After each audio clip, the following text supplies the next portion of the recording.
Alright everyone, there's like no one in the stream yet.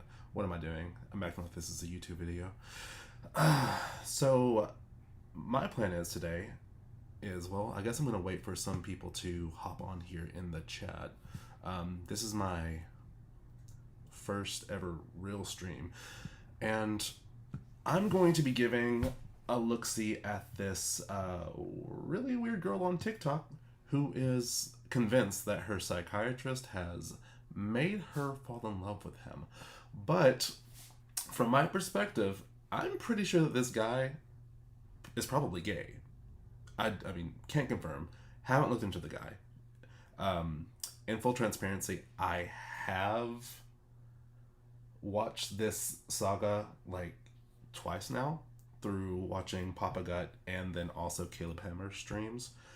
And each time I watch it, I am finding like these little Easter eggs as we go along that I'm just like, obviously this is what's going on, and this girl just can't. She just can't see the forest through the trees. Like, you are probably a little bit of a narcissist, lady, because you think that everyone is out to get you. But anyways, we are going to dive into this. I think I've found part 1, and we're going to start from part 1, and then I think that these are in order, but maybe they're not, and we're going to see exactly what is going on with this lady. And I apologize that I'm not used to speaking on live because I don't live stream normally, but let me know what y'all think. I have my chat open right here, and I don't know if that is something that will work or not. If you are watching this, please let me know. Give me a little message down here so I can tell if that's working or not. But if not, we're going to dive right into this, and yeah. Let's see what this lady is whining about. All right, here we go. I fell in love with my psychiatrist, and he knew that, and he kept me for years as a patient until I was brave enough to leave him. I want to talk about it. And I go on this app and I have a question. I have a bunch of videos that pop up, and I searched "in love with my psychiatrist" and nothing happened. So I would... You have this app that you go on to. Are you talking about TikTok? What are you talking about? Like, is there a specific app that you are supposed to be, is there like an app specifically dedicated for psychologists, therapists, that they can just go and find people chatting about this? Really like to discuss what happens when we fall in love with our mental health professionals, and most importantly, the fact that there are so many people, especially men, that are emotionally dead inside, that feel called to going into psychiatry and therapy so they don't have to feel their feelings, but they can feed off of the vulnerability of their mostly female patients. Wait, so let me get this straight. You are talking about how men don't have feelings, yet this entire thing that you're going on about is that this man had feelings towards you, but he went into this field because he doesn't have feelings, so he needs to vampirically latch onto his patients to be able to feel something? Is that what you're trying to say here? Because it's not really making a lot of sense. What do you guys think? That you're a little bit delulu. Alright. From the get-go. Okay. Maybe let's give her a benefit of the doubt. I mean, granted, I watched this twice now. This is the third time. Let's see. Where is part 2? Yes, I told him often that I had a crush on him. Told him all the time that Is this part 2? I thought he was attractive, and he just would smile. Because he was the king of plausible deniability.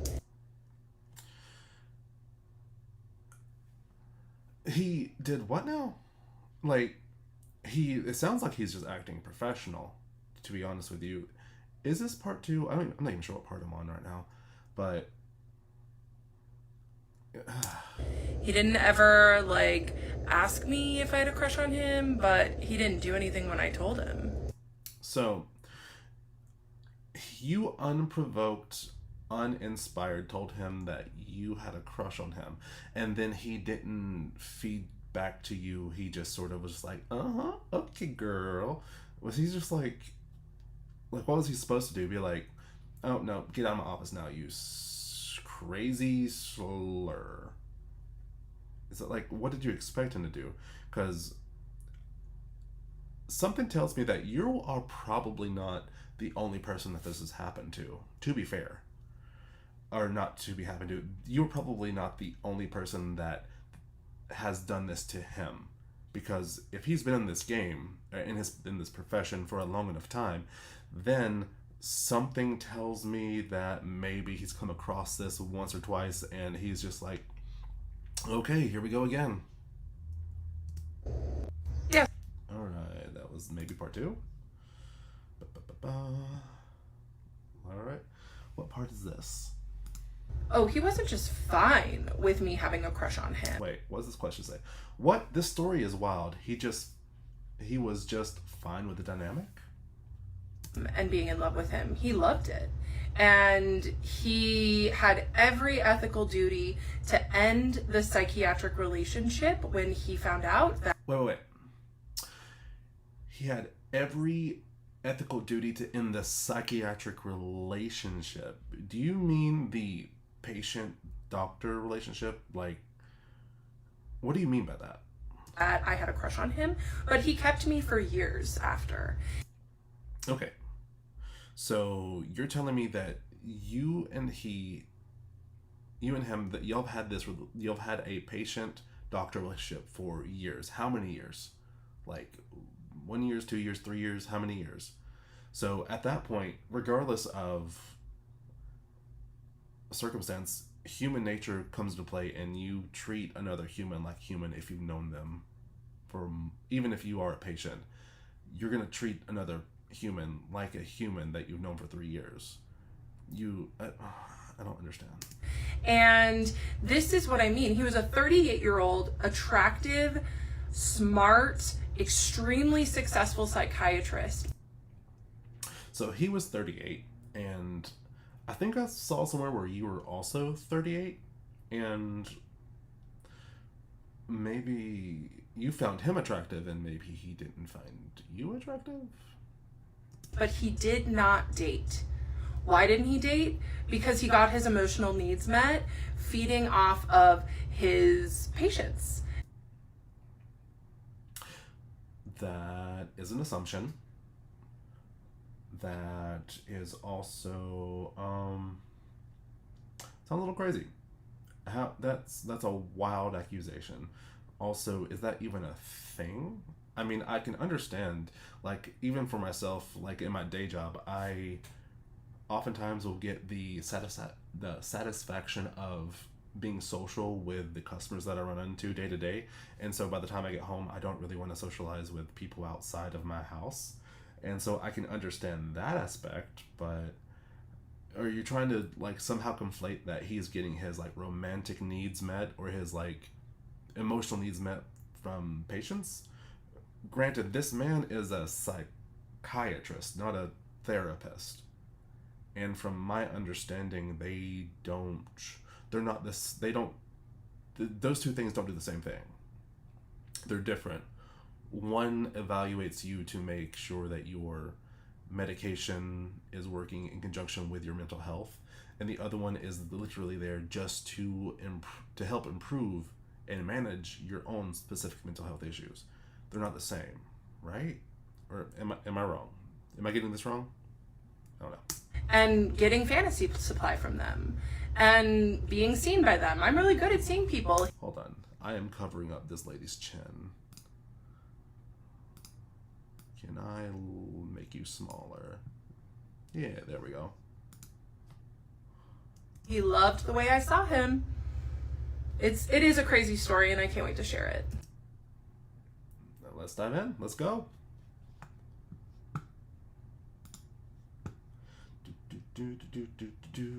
What is this? What part is this? Is there like, do they Sorry, but what did you want him to do? Get rid of you as a patient? Okay, she's reading the question this time. Sorry, but like, what did you want him to do? Get rid of you as a page or as a client? You were obviously going through something psychologically, so like, ... Yes, yes, that's what they're taught in psychiatric training, is that the moment that there is romantic feelings, it is on them to transfer that patient out. There's, okay, clarification here. They're trained to do that when the doctor or the psychiatrist catches feelings for the patient, not the other way around. It is quite common for patients to catch feelings for someone who is potentially paid to care about you. Like, no. Just because you had a crush on him does not mean that he has to stop care for you, because those are your feelings. Without a doubt. He was the one with the medical degree. He was the one that knew better, but he loved the attention that I gave him too much to do the right thing. Girl, you were a paycheck. You were a paycheck and you are a paycheck. I don't think so. Like, I don't really believe you. I just don't believe you. So yes, that's what I wanted him to do. So you wanted him to do something after the fact that he was not really inclined to do, or not really, it wasn't necessary to do? Like what? The ethical thing. Alright, let's find a different part. What are we on? 4, 5? What is this? Was I going through something psychologically? Let me be perfectly clear here. Even if I was going through something psychologically, it was a psychiatrist to do something about it, because he was the one with the ethical training and the psychiatric knowledge. So you were going through something, you went to, or you were at a professional, and he was using probably his training to be able to manage and to not delegate, but to diplomatically treat you, maybe? Like, what? So, to answer your question, no. I was not going through something. I was simply wanting to go back on ADHD meds. And I told him in my intake about some of the family stress that I had went through, relational stress, and he also diagnosed me with not only ADHD, but other trauma, stressor-related disorders.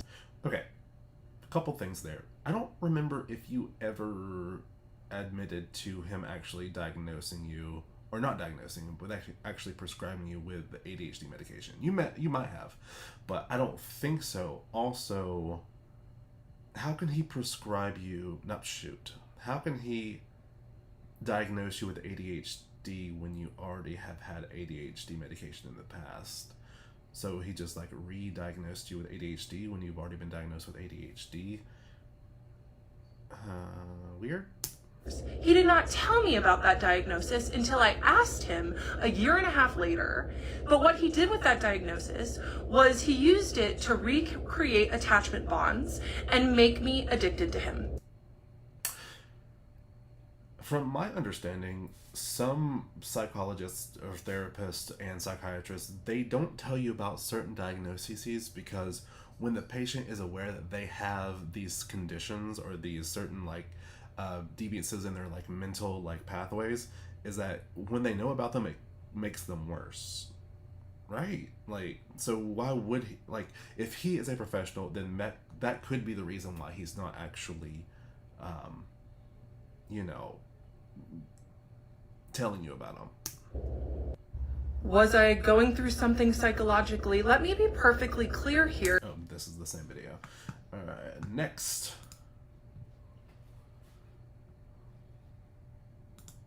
Okay, I don't know who you are, but you absolutely get it. Because... Wait, what does this person say? In your response, you said he accidentally caught feelings himself. I beg to differ. Nothing is accidental when it comes to psychiatrists or therapists who feed off their client's energy supply or ego. I don't think that's correct, but let's go. Predatory psychiatrists who feed off of the emotions and vulnerabilities of their patients, like for a living, they absolutely do not ever intend to catch feelings. They do not intend to catch feelings. But my psychiatrist accidentally caught feelings. Where's your proof? How do you know he caught feelings? Okay, give us the proof. For me. And I know that he did because he started leaking at the Leaking? Get a towel, girl. end. He started leaking at the end he accidentally told me one time that he had counter-transference. And there's a little definition here. She says, counter-transference when the provider has inappropriate feelings for their patients. That's incorrect. That is, from my understanding, what counter-transference means is that when the doctor, they've gone through something in the past, and it's like maybe traumatized them, or it's maybe just like left a residual imprint on their psyche, and then say someone else later on down the road, they come into life and they recreate the same patterns, and it causes some sort of echo effect in that person's brain. So say for the psychiatrist, they had a patient who, in this instance, had a patient who had fallen in love with them in the past, and it's created some sort of weird dynamic and trauma maybe. And so now this new person's coming in with the same patterns. That psychiatrist may then transpose, or just it may create this ripple effect where it's oh, I'm going through this again. It's I don't know, these shock waves or this I'm not sure what I'm trying to say here, but the way that she's using counter-transference isn't what I'm pretty sure it's meant to be. I think this is incorrect. Counter-transference. That was a big slip for him, and I was the one that still had to walk away. But yeah, it is. She had to walk away like Kelly Clarkson. Girl, you had to walk away, so you fired him. I'm pretty sure you walked away. He didn't give it a second thought. You are just a patient. Maybe. That could be wrong. It is absolutely a predator's worst nightmare to catch feelings for their supply. So I don't know who you are, but you get it. So thank you for the supply. So this guy is an emotional energy vampire, basically, is what you're saying. For seeing the truth in this situation too. All right, next. Oh, I know it's common, but what's unethical about this situation is that my psychiatrist... What does it say? It's actually very common to fall in love with your therapist, and it's okay that they stay your therapist as long as the boundaries are set. Did not help me work through my feelings. What my psychiatrist did was stayed completely silent as I would pour out my love and devotion to him. I'm going to need you to tell us exactly how you spilled out your emotions of love and devotion to him. Exactly what did you say to him? Because again, that sounds like a psychological pattern that does not involve the psychiatrist. Because again, the psychiatrist is there to make sure that your medication is in line with your mental health. And you went there for ADHD medication. He's not supposed to resolve the patterns in your head about your feelings towards him. Because, first off, how often are, from my understanding, if I remember correctly, you were seeing him once a month, and again for 3 years maybe, but once a month you were falling in love with this man when you saw him once a month. Girl, you're a love addict. You are addicted to love. I know later on in this series it's going to come up that you had addiction problems in the past with substances and alcohol, but I think you've transferred that addiction from substances to love and emotions and all that mess. It's codependency 101. It's love addicts. It's people addicts. It's blah, blah, blah. I just don't think you see that. And he just drank it in and did nothing to help me work through those feelings, nothing to help me work through past attachment issues. That's not his job. He is not your therapist. He is your psychiatrist. Nothing to help me grow and realize that I was in love with someone who couldn't love me back. I don't think she knows what words mean. What? He just sucked it in. And that's what made it unethical. Alright,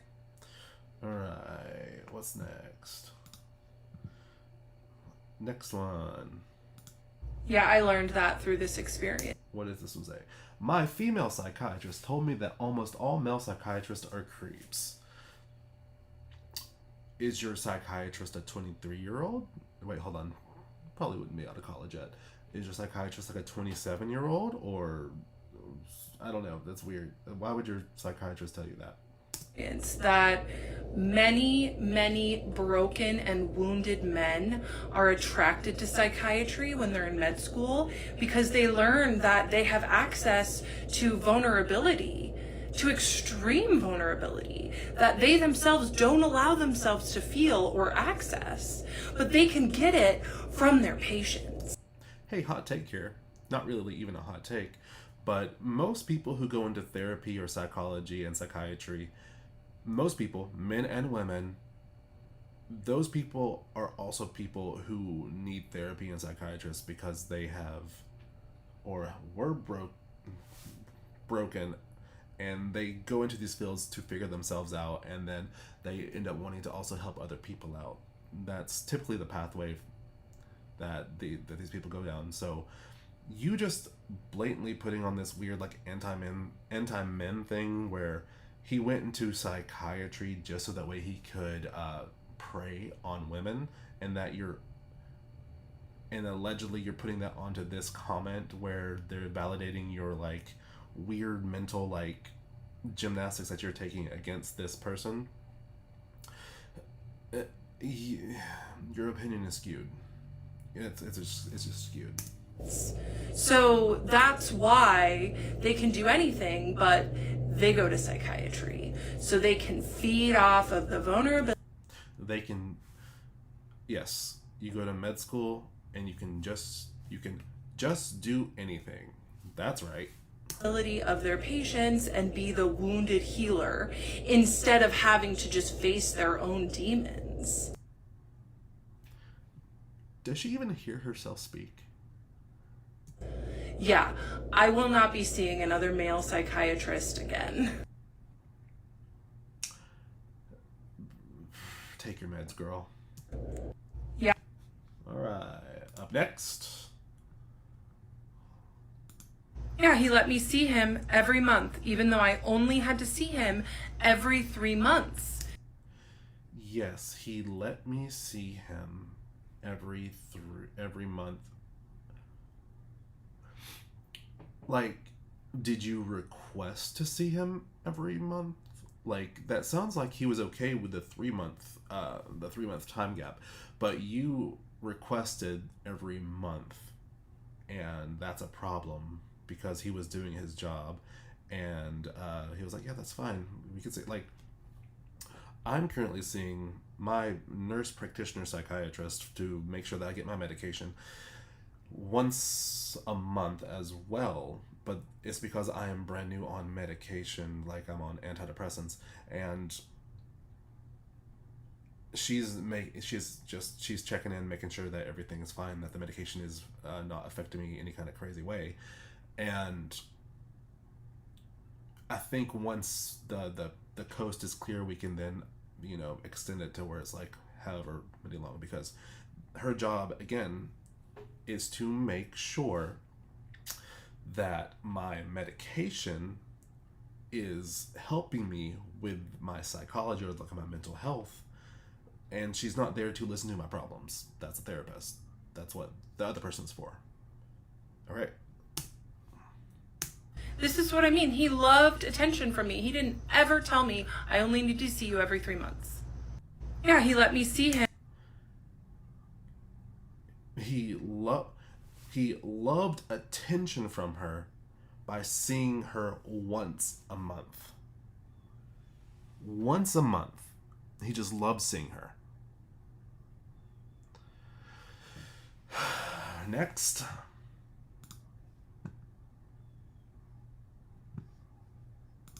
This is the hard part about this story. What does it say? Have you filed a complaint on this guy? I hope. Is that he was so good at plausible deniability. Plausible deniability. What does that even mean? Let's see.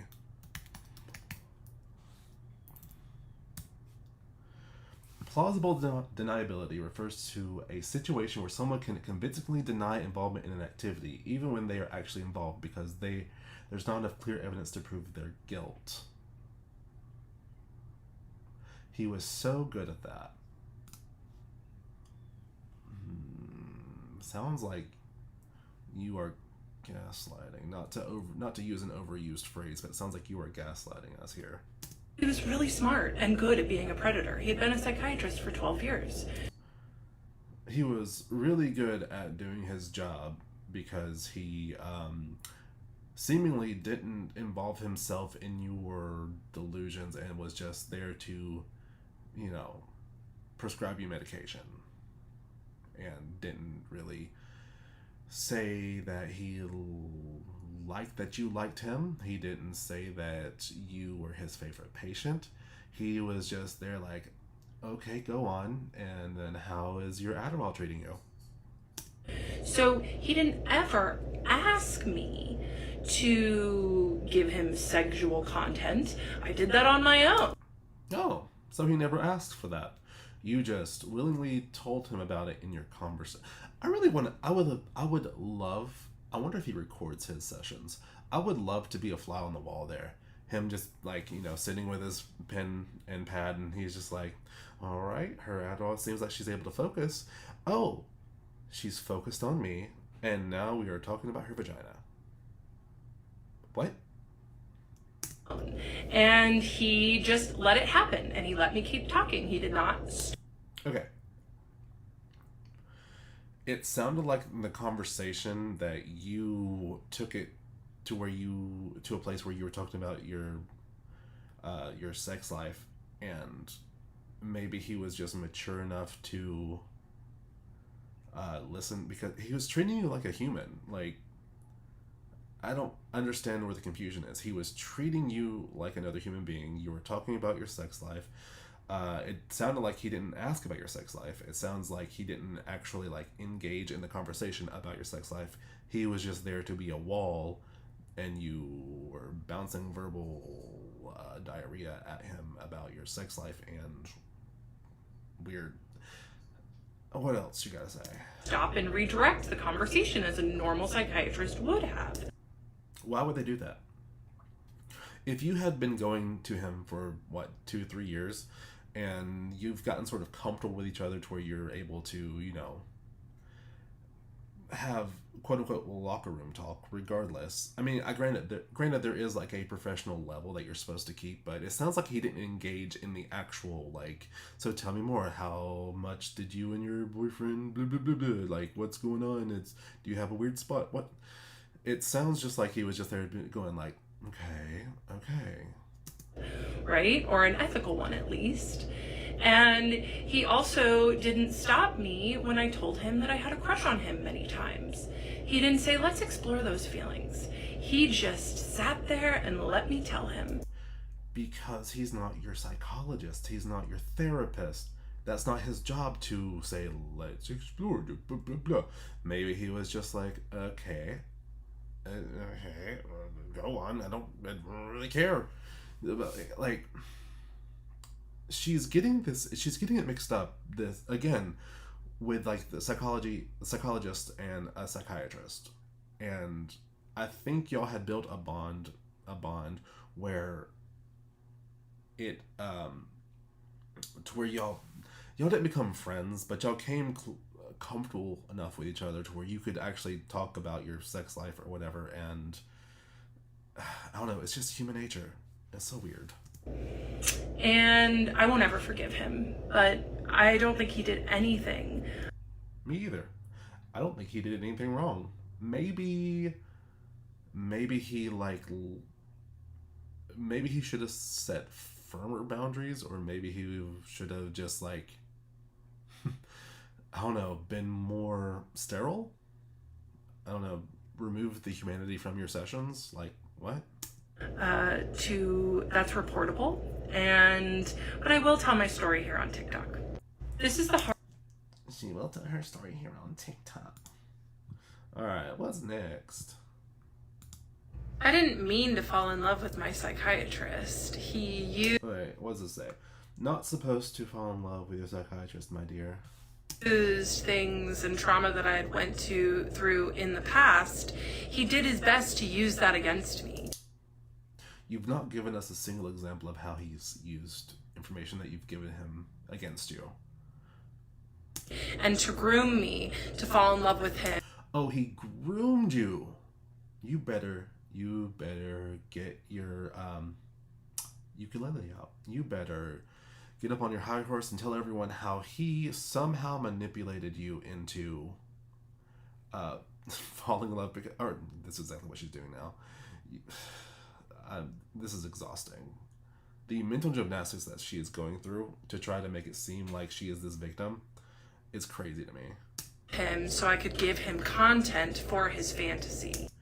Give him content for his fantasy. And what fantasy is that? Like, I don't know if you know this, but there's a lot of free websites out there that you could, jork it to and get yourself off with. I don't think he would need you. Don't worry, I'll tell the whole story either later today or tomorrow. I'm here for it. Let's say next one. I try not to use this term of narcissist. Okay, what's this one saying? A lot of narcissists like positions of power. Psychologists, psychiatrists, doctors, nurses, lawyers, judges, cops, anyone in a position of power that have a a lot of them are in the military now.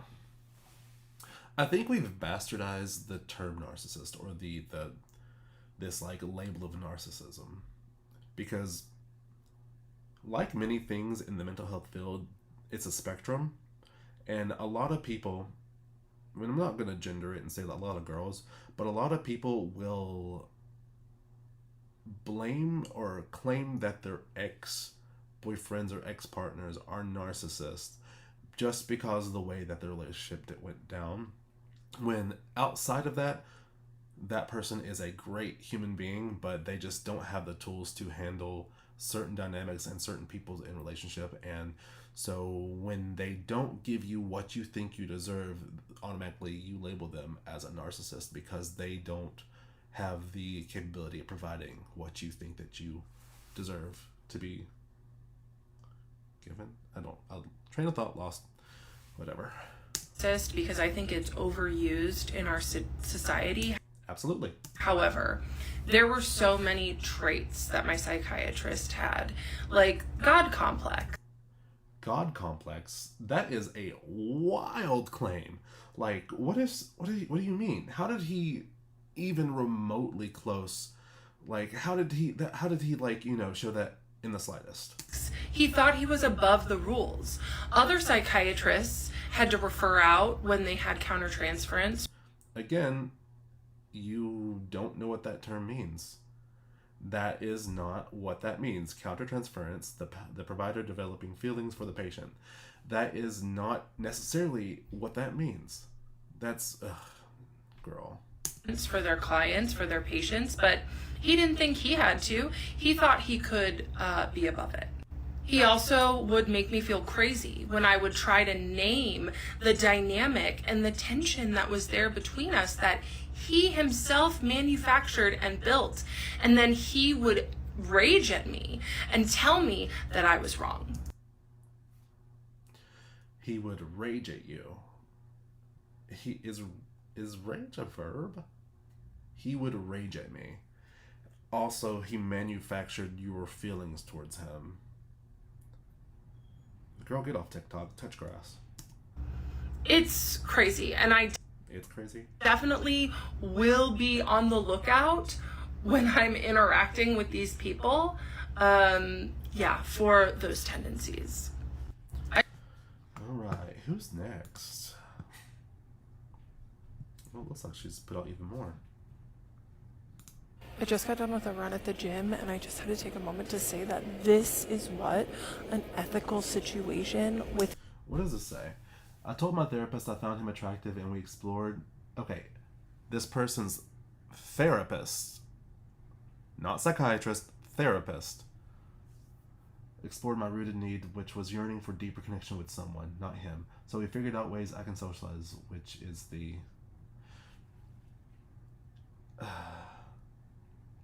with transference looks like. A male provider, when their female patient has a crush on them. Okay. I can't even tell what gender or sex this person is, and we also don't know the difference. Wait, okay, never mind. We do find out that it's a guy in there. He pronouns. So I'm guessing that is a female and that is male. Okay, I'm dumb. But let's see what she says transference is here. When a patient has a crush on a healthcare provider, a common thing to happen in mental health. That is not what transference is. It's when you apply previous feelings from a certain situation onto a similar situation or onto your provider, whatever, based off of a previous situation. It's not exactly love or crush or whatever. It's you are just essentially transposing feelings from echoes of trauma, I guess, or echoes of situation. Like, what? Saying, let's explore that. Let's unpack that. Let's learn the deeper trauma behind why you have an attachment to an authority figure. But what my psychiatrist gave me was silence, smirks, and exploitation. Zero help when I told him that I had a crush on him. Just a big smile and nothing else. You know what I'm going to say, right? I've said it a million times already. Your psychiatrist is not your therapist. They're two different professions with two different purposes. Jesus. I just got done with a run. Alright. Who's next?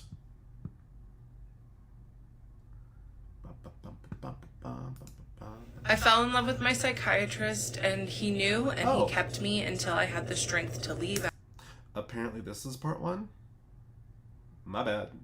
After 4 years, here it is, part 1. So I decided to go back on ADHD meds after many years of being off of them. I was on them in my early 20s to help me get through college. And then I went off of them because they just weren't, like, the side effects were too much. What were the side effects of your ADHD medication, and what ADHD medication were you taking, I'm wondering? Was it meth? Kidding, I'm just being obtuse now. Over the benefits. But then in my late 20s, I read this book, Taking Charge of Adult ADHD, and it absolutely changed my life. For my fellow ADHDers, there's so many good things in here. And the biggest thing that I took away was that it's very important for ADHDers to be on meds. So it's very important for this thing that you probably already knew, but you were just like, you made a conscious decision that the meds were hurting you more than they were helping you, and then you went off of them, but then you read a book and it said, oh, it's actually really important, and you're so influenceable. I decided to make an appointment with a psychiatrist. I just Googled psychiatry in the city that I lived in, and I went with the first one that came up, and I got an appointment within a month. And then I booked a 90-minute intake, And I show up to the intake. A 90-minute intake, that's an hour and a half. I think that time frame is going to be important later on. And this man is my age. So you were also 38 or 37? And I can't help but notice that he's pretty attractive, this psychiatrist. I wonder if that had anything to do with the reason that you stayed with this person. I mean, I don't know. When I like something but I know that it's bad for me, I try my best to remove myself from that situation. But I fell in love. Okay. So my bad, guys. That was apparently part 1, and I'm a dummy, and I was watching all these other things. Well, should have paid closer attention. I fell in love with my psychiatrist and he kept me anyway, part 2. So in this intake, I said that he was attractive in my age, but when I tell you that I've had a lot of couch time in my life, like watching TV? Or were you talking about therapy? It's probably talking about therapy. a lot of therapy. I just went right into it. Again, a lot of therapy. Psychiatrists don't do therapy. I trusted him enough, of course, why wouldn't I, to tell him about my childhood trauma, my daddy issues, if you will. Your daddy issues. Elaborate on that, because I feel like the dynamic there is pretty important. I think that could explain a lot of things here. But I had went through all of the relationship trauma that I had. I was 6 months sober at this time, but all of the drinking and substance use I used to do, and he just listened and nodded. And that's the thing about psychiatrists, is that they're good at pretending to listen. Psychiatrists, not therapists. They can appear connected, but that doesn't mean that they're always connected. So I just felt really seen. And I also told him, I was like, look, I don't want to be on stimulant meds. So he listened to me and he put me on the non-stimulant ADHD med at the lowest dose just to figure out if it was going to work for me. I fell in love with... Okay, so he was doing his job. Wild. Crazy. I was in love with my psychiatrist and he kept me anyway, part 3. Why is this one so low? So I hadn't ever seen a psychiatrist before. When I was in my early 20s, I only got meds from my primary care physician. So I didn't understand how psychiatry works. So because he was figuring out my med dose, I saw him every month and he just made me feel... Wait a minute. Didn't she earlier say that she could have seen him every 3 months, but he intentionally kept around every month for some reason? But she is now revealing that she went to see him every month because he was checking out what her new medication was doing to her every month. So there's a hole right there in her story. I feel like I was his friend. He was really, really funny and cracked jokes and told me he was impressed with my running that I would do. And so, small talk. Sounds like he isn't a robot and that he was making small talks. He was, I guess, evaluating your lifestyle while you were taking the medication and just evaluating what's going on with your life. His job. He's doing his job. Yeah. So, of course, I loved the attention that I got from him. And it was... So this dude is doing...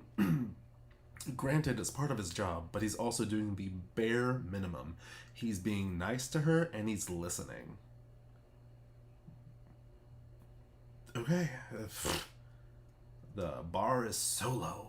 in my third session with him, because at this point we were all on Zoom, that I asked him, I said, hey, do you mind if I call you by your first name?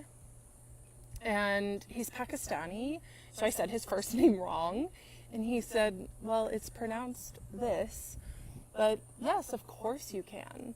And he seemed so smug and happy with himself.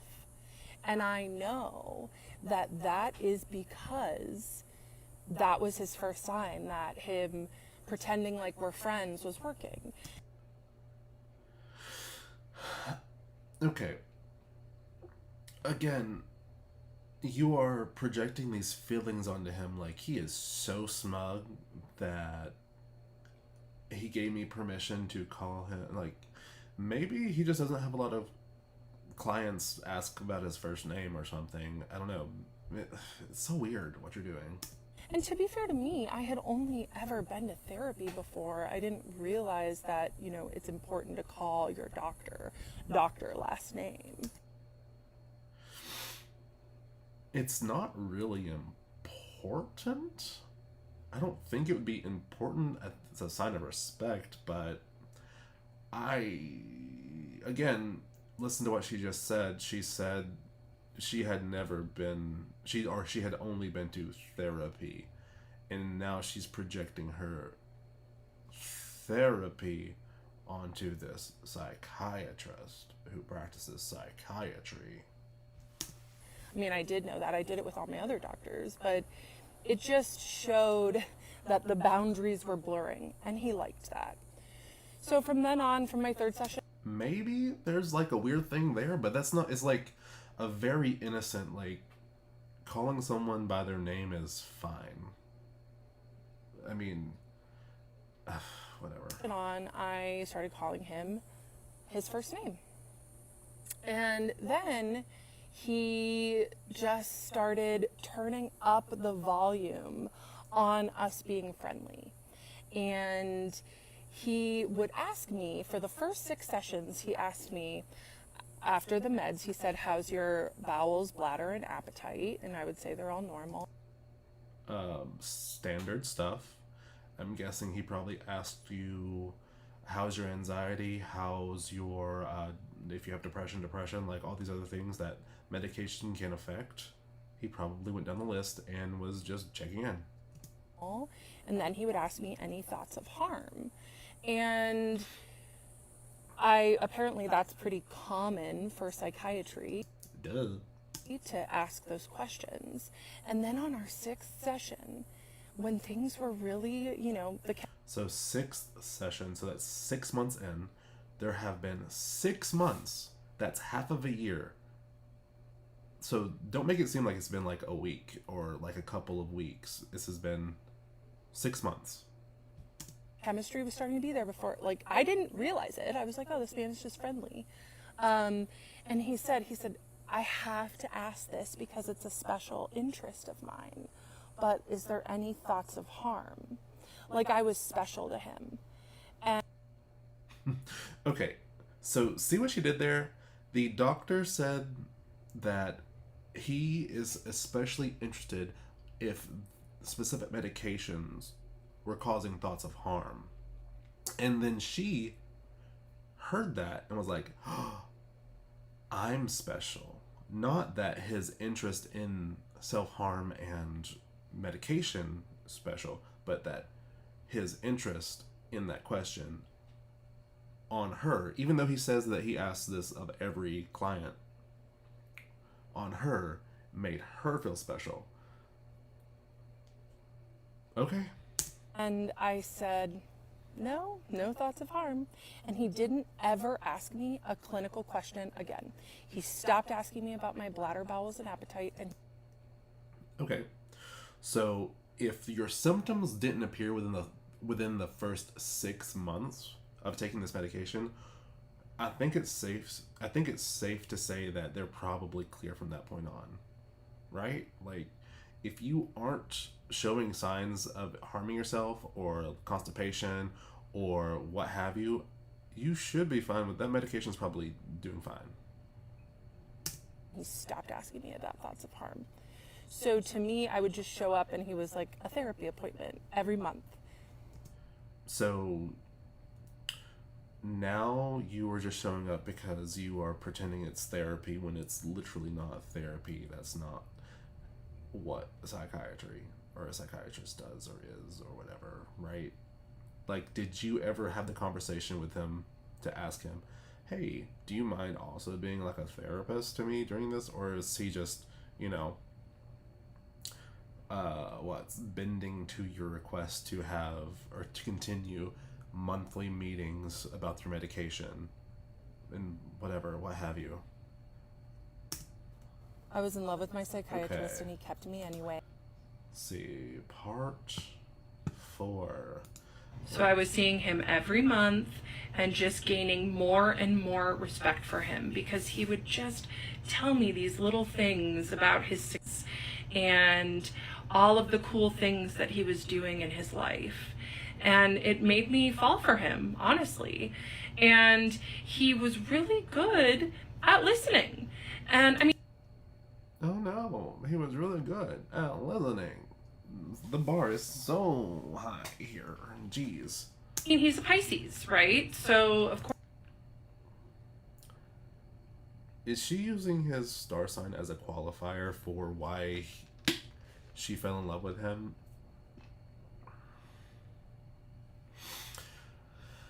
Oh, she's an elder of the elder millennial. She is the worst. I'm so sorry.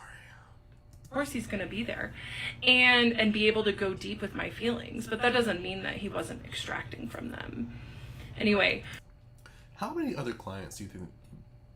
How many other clients do you think that this doctor has? Like, do you think he's doing this craziness just to her, all this craziness, and he's getting his emotional needs met just by her? Like, you're just a number, girl.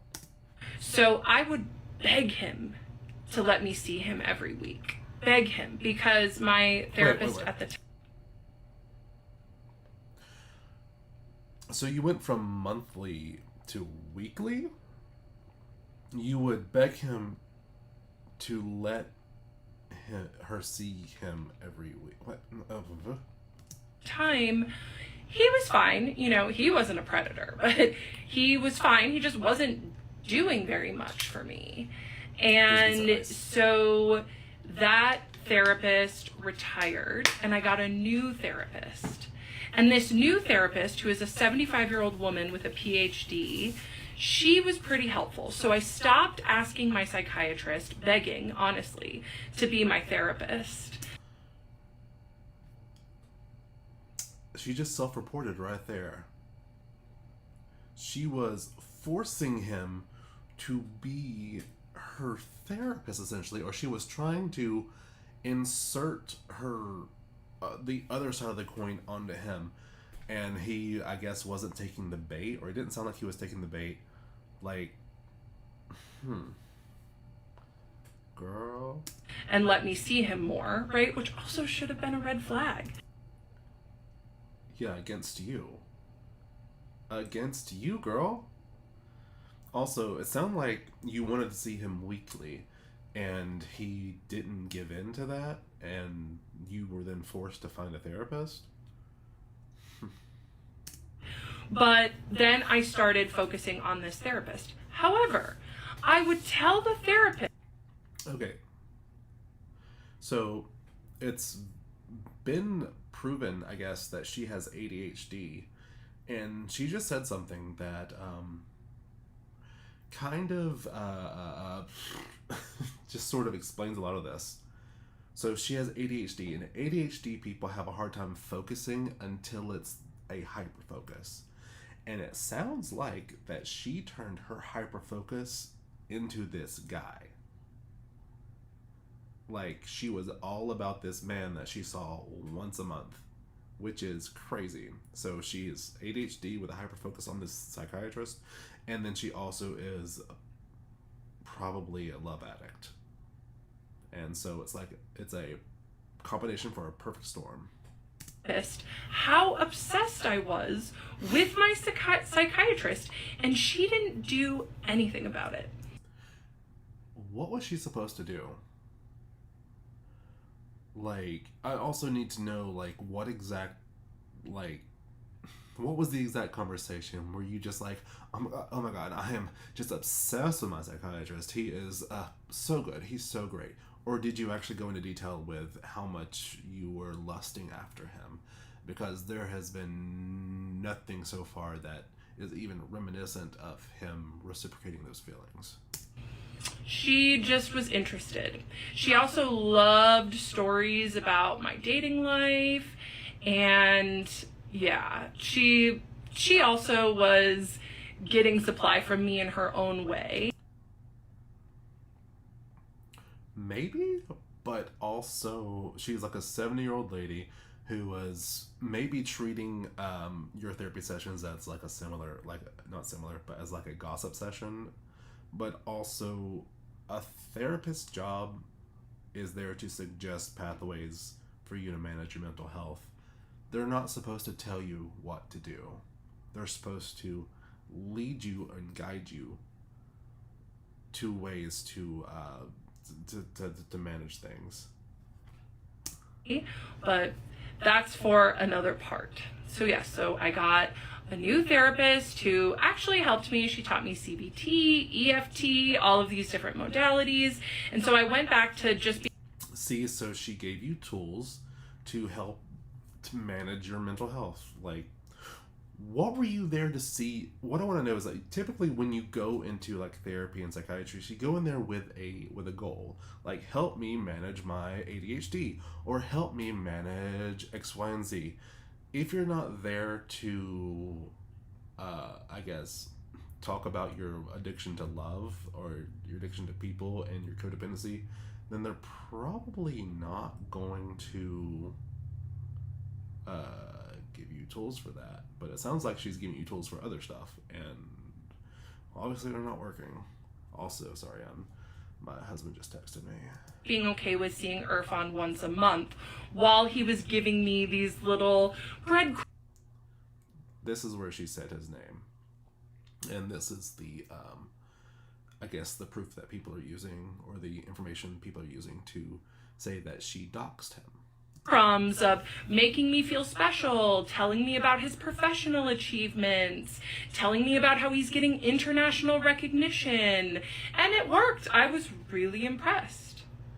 So I was seeing him every month and just gaining more and more respect.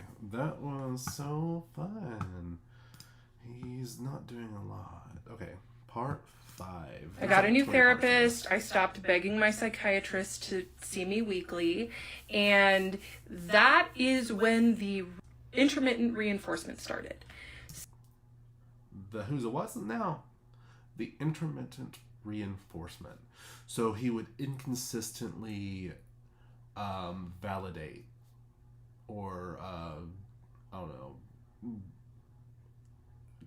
help or bolster your feelings or something, right?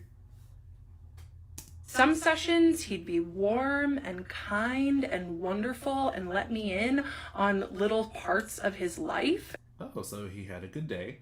That sounds like he had a good day. And let me guess, the next part is going to be cold and standoffish, human, right? Right. And like be vulnerable with me or pretend. Other sessions, he would be cold and clinical and detached. And you know what that did? It made me work harder in our next sessions. It made you work harder in your, like, by doing what? Explain, because that doesn't make a lot of sense to me. It did. And it started the addiction that I had to him. 100%. So at least you admit that you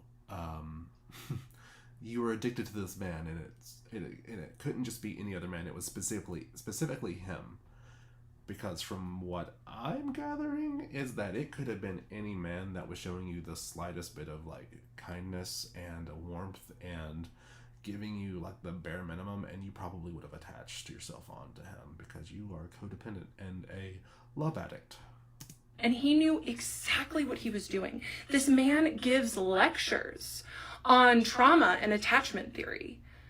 He used his psychiatric training to manipulate me. Go on, explain how he used his training to manipulate you, because something tells me he didn't. And get me hooked. And guess what? It worked. In January of 2024, I was hit by a car. By a car? No. Turning left as I was going through a green light. And it was the night before my appointment, my next appointment with my psychiatrist. So I was like, okay. Wait.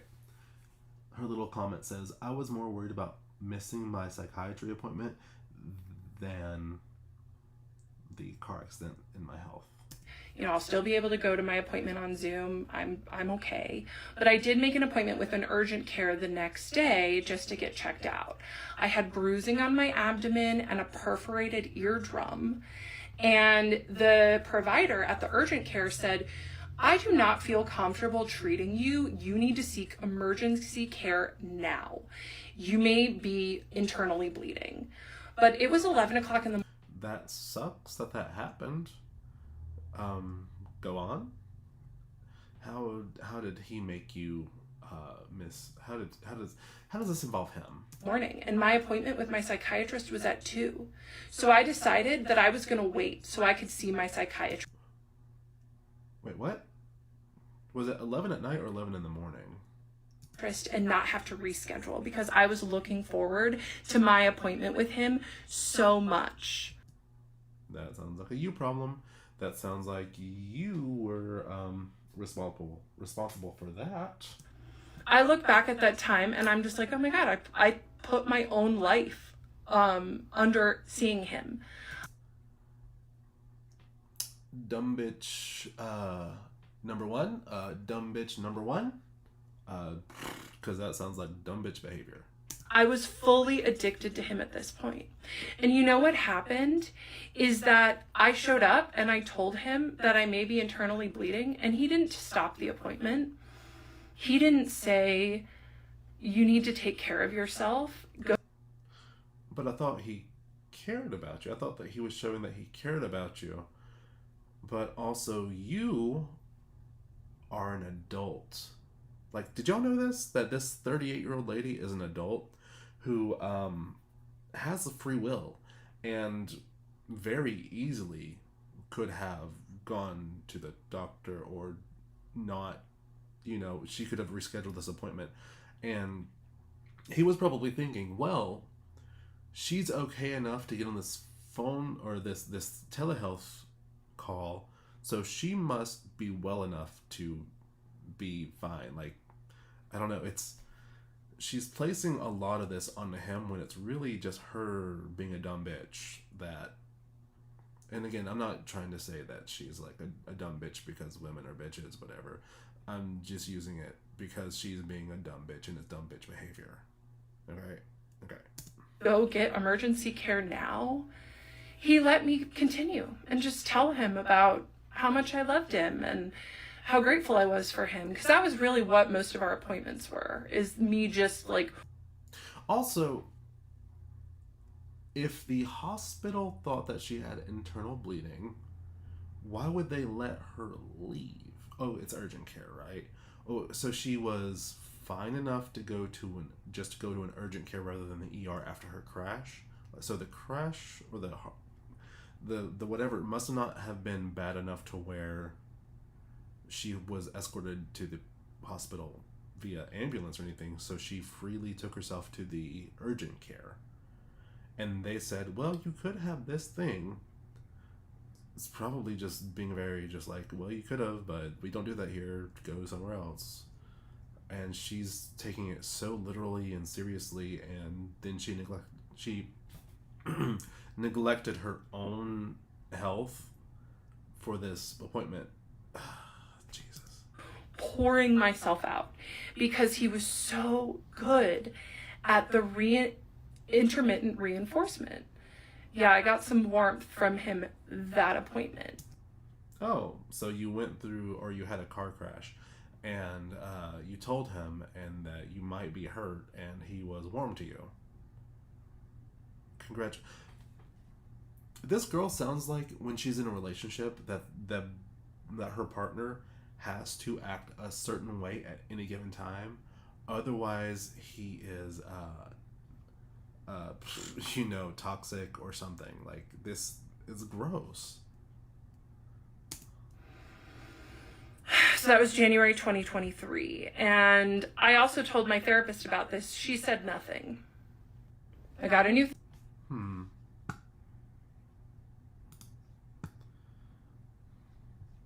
So your therapist also told you about this car crash. Wait, hold on. So you told your therapist about the car crash and she said nothing, or did you tell her about your session with the psychiatrist in which he didn't do anything extra special about your car crash or treat you like a baby? I don't know. It sounds like not an interesting story for her therapist or her psychiatrist. Oh no, it sounds irrelevant. After I risked my life to see him, After she risked her life to see him via telehealth, meaning she did this. She was like, oh my God, I am risking my life right now because I'm a dumb bitch. Like, oh my goodness. Hold on. Husband texted.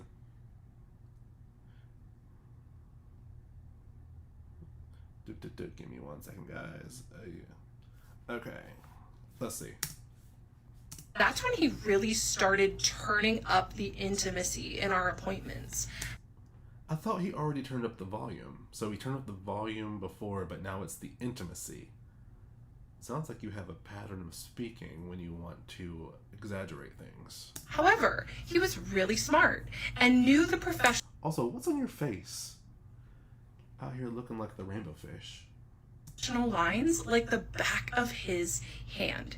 So he would comment on my appearance, but not compliment my appearance. Sounds professional.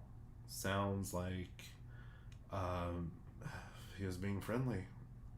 So I would come on screen and he would say, "Oh, you curled your hair." Or I would come on screen and he would say, "Oh, you're wearing glasses." And of course So it sounds like he's interested in your style, girlie. I wonder what other kind of men are into that. I wouldn't know anything. I'm just married to a man. felt seen and excited that he was noticing these things about me. I didn't realize at this time that he had feelings for me too. I thought I was holding them all by myself. So I was so excited when he noticed my glasses that I ran and showed him my other pair, and he said, "Tale as old as time, when a gay man compliments me." This man sounds gay, honestly. Like, compliments her, giving her like some warmth, but I don't. Whatever. I prefer turtle shell glasses. So even though I usually wear contacts, I'm wearing these turtle shell glasses in these videos. He's into turtle shell glasses. What straight man do you know specifically about turtle shell glasses? Because just in case he sees them ever, he'll see me in his favorite glasses. He did tell me he likes the turtle shell. Anyway, it was just inappropriate things like that. Little teeny things that he let me in. And all this time, my best friend is an emergency medicine physician. And she told me, she said, "Kendra, one of these days, your psychiatrist," she would use his name, "is going to say, I can't be your doctor anymore. I want to be with you. I want to be with you so bad. I can't be your doctor. I'll see you in 2 years." So your friend validated your feelings about a situation that she really wasn't privy to, or that she wasn't there to witness, because it was just you in your living room alone on a phone talking to this man, and you are creating this story, and then you're regurgitating this story back to your friend with all the like little embellishments that you are adding to it. And if you are friends with this lady, then there is a good chance that she also has the same patterns that you have, and that she might also be a little Delulu. So my best friend, who's a doctor, she picks up on stuff like that. So even she knew that our... What kind of doctor? What kind of doctor? I would love to know what kind of doctor your friend is. Relationship was crossing boundaries and getting weird, but that was like, that became my dream, was for my psychiatrist, I almost used his name, to do that. And I told him about Brianna saying that, my best friend, who's the emergency medical doc. I told him that she would... Okay, so she's an emergency medical, so she's a doctor in the ER? Wait a minute. You thought that you might have internal bleeding at a certain point after a car crash, and your best friend is a doctor in the ER, and you were worried about time for... Something tells me that you probably could have pulled some strings there. Unless she lives in like a different state or something. Which maybe she said that, I don't know. But, okay. Would tell me that, and he just would be silent. He didn't disagree, but he didn't agree. You know, and that was... Weaponized neutrality was his favorite game to play. Weaponized neutrality was his favorite. Might as well just call him a fence sitter or a centrist. Like, oh my God. Right? He didn't disagree with Brianna telling me that my psychiatrist had feelings for me, but he also didn't say that's inappropriate, let's change the subject. It was also around this time that I asked my psychiatrist if he had diagnosed me with anything other than ADHD when I had my initial diagnosis. What prompted you to ask this question? Like, it doesn't make sense to me unless he said something, or your psychologist said something. Like, what? Why would? Where did that come from? And he said, yeah, I did. I said, oh, what did you diagnose me with?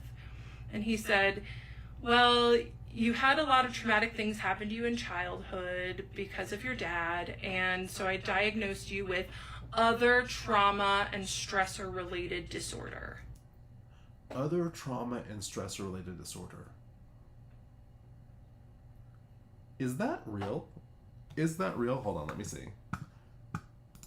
I have to look this up. Other trauma and stressor related disorder. Not interested, whatever.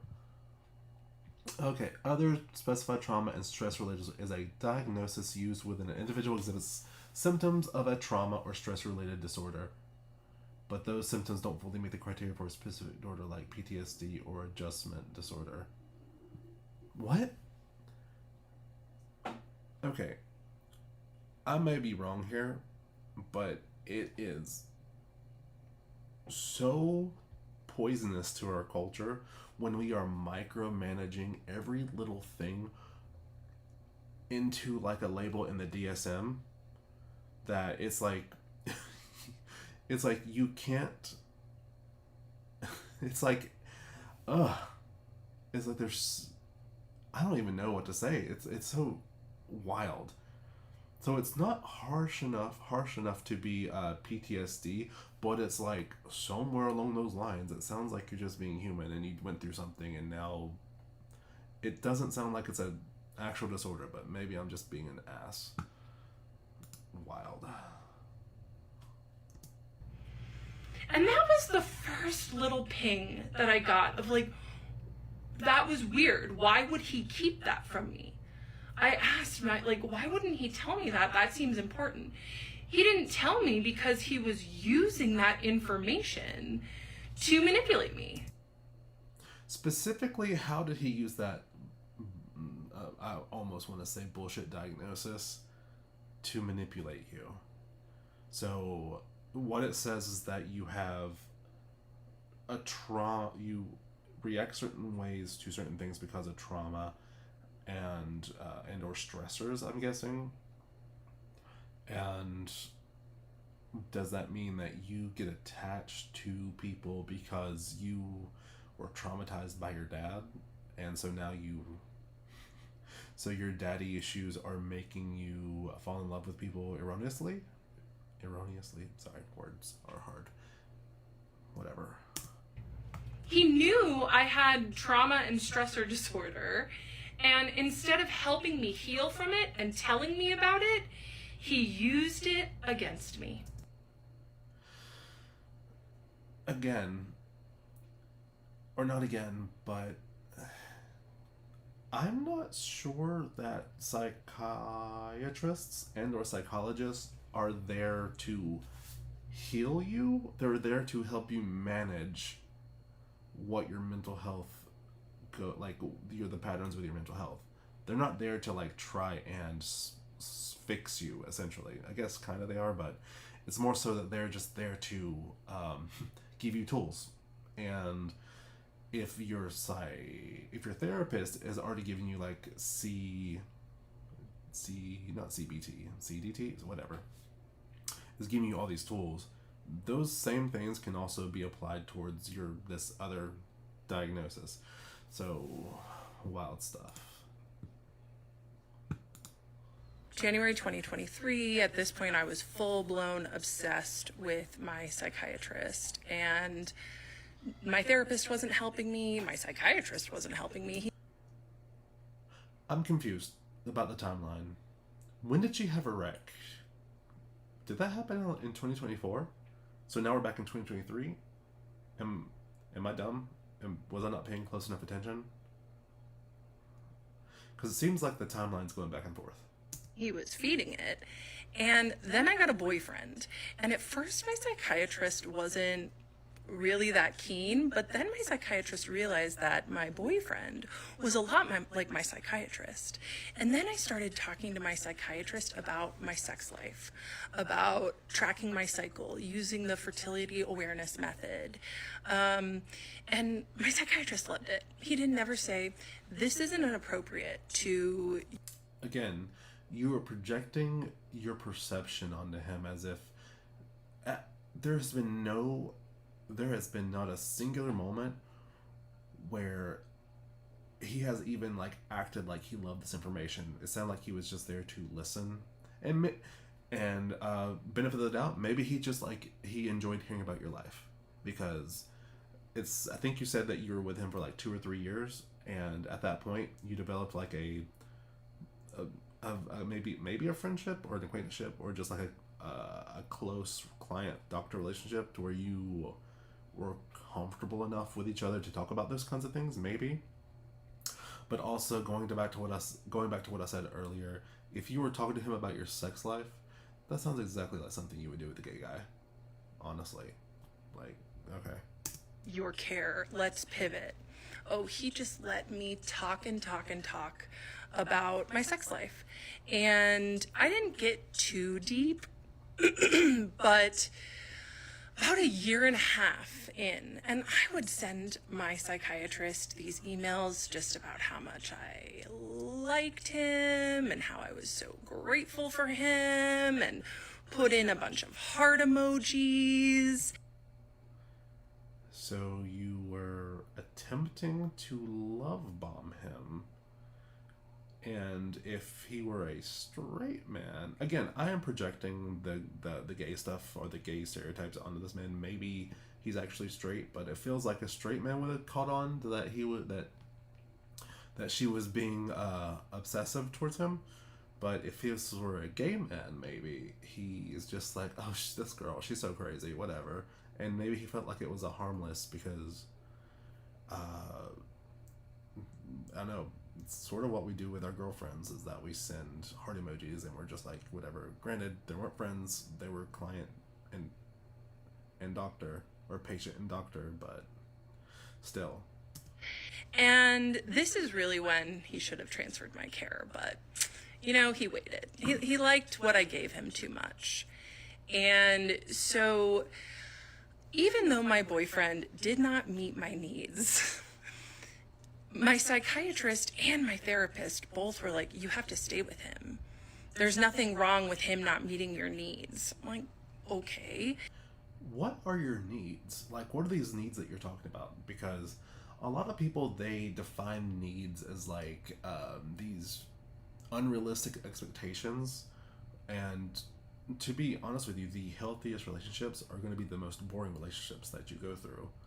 Like, if you don't have these like peaks and valleys in your relationship, that's probably a good sign, honestly. Like, obviously there's going to be hard times and, what did I say, hard times, good times and hard times in any relationship. That's a given.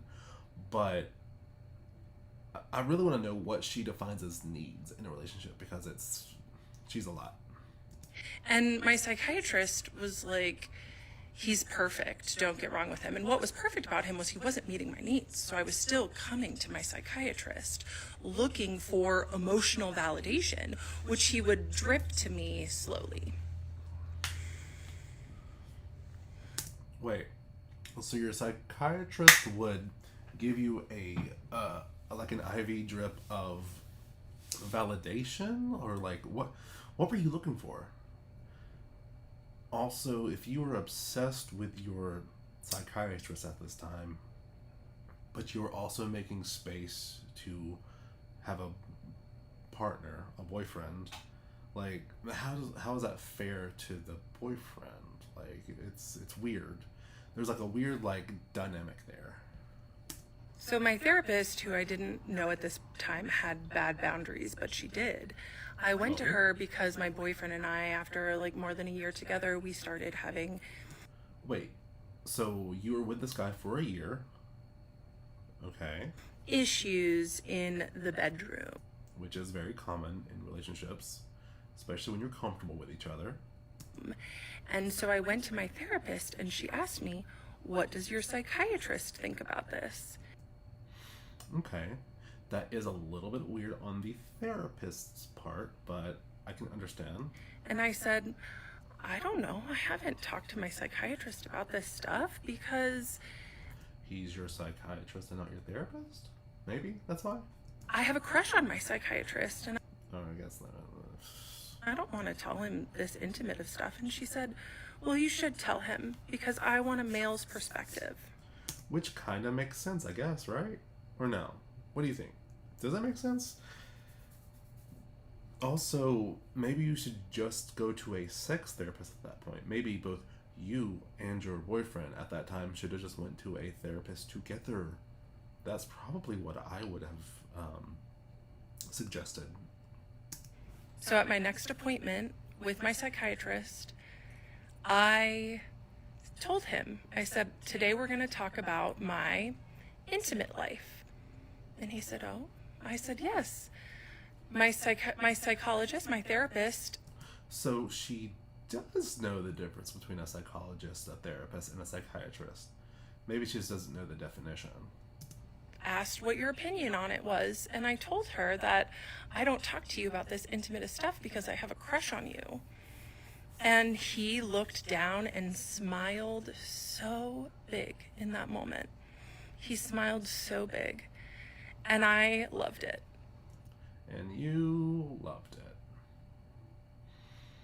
Also, I don't like the way that how she told this story. It gave me the heebie-jeebies, not gonna lie. It's so gross thinking about it. And then I proceeded to give him 30 minutes of non-stop content about my intimate life with my boyfriend. I'm going to need you to go into a little bit more detail there, because it sounds like you were saying how y'all weren't having the sex, and now you are going to, like, what'd you say? Were you like, yeah, sometimes he would go down on me here, but now he doesn't go down on me here. But then maybe sometimes we do anal in the bathroom, but he doesn't want to do that anymore, and I just don't know. Like, and calling it content for him, like, again, you can find this stuff free. There's nothing special about you that makes you like this this crazy fantasy that anyone would have. No offense, in my opinion, but you're not special. I don't know, not to be mean, but yeah. And I actually recorded the whole thing because I was so excited about it. Let that sink in. Also, did he know that you were recording? Because in certain states, I think that's illegal. But now it makes me sick. I can't even listen to the recording. I've tried to start, but... What were you doing when you tried to listen? It's gross. Any ethical psychiatrist would have stopped me and said, Kendra, let's talk about your meds. Let's talk about your care. It sounds like at this point, y'all had already established that your meds were working. And I think at that point, it was just like, y'all were just sort of talking, maybe. Also, I know in your bio it says that you are an ADHD coach. And so maybe y'all were not really like colleagues, but I don't know. It's weird because most therapists and psychologists and psychiatrists have their own therapists, psychologists, and psychiatrists. Like, it's not uncommon for everyone to sort of just like talk to each other. I don't know. It seems like there would be a culture of just like communicating with these people.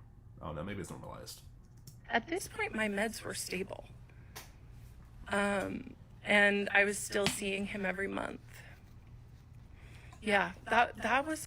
Because you begged him, right? That was a rough time.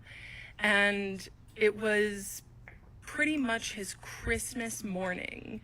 The almost 2.5 years of grooming me. Grooming you? At what point did he systematically try to remove you from your friends and family and support system so that way he was your primary source of like care? Like, what? We are bastardizing terms that actually have meaning. Come on, girl. To get me to talk about sexual things with him worked. Again, at what point did he delve into requesting for these things? Because it sounds like he showed up to his appointment and then you just started randomly spouting off about your sex life.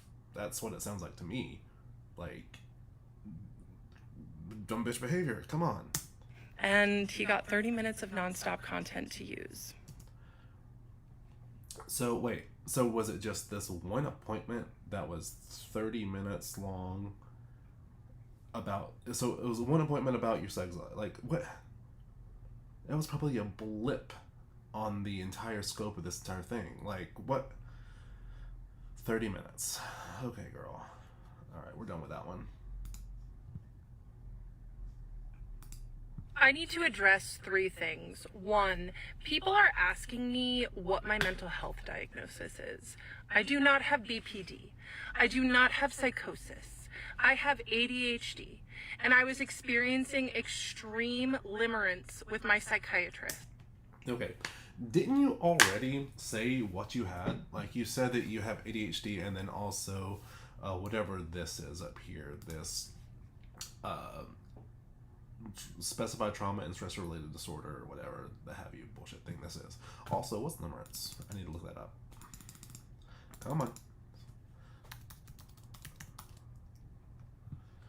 Limerence is a state of involuntary romantic obsession with another person characterized by intense longing for reciprocation.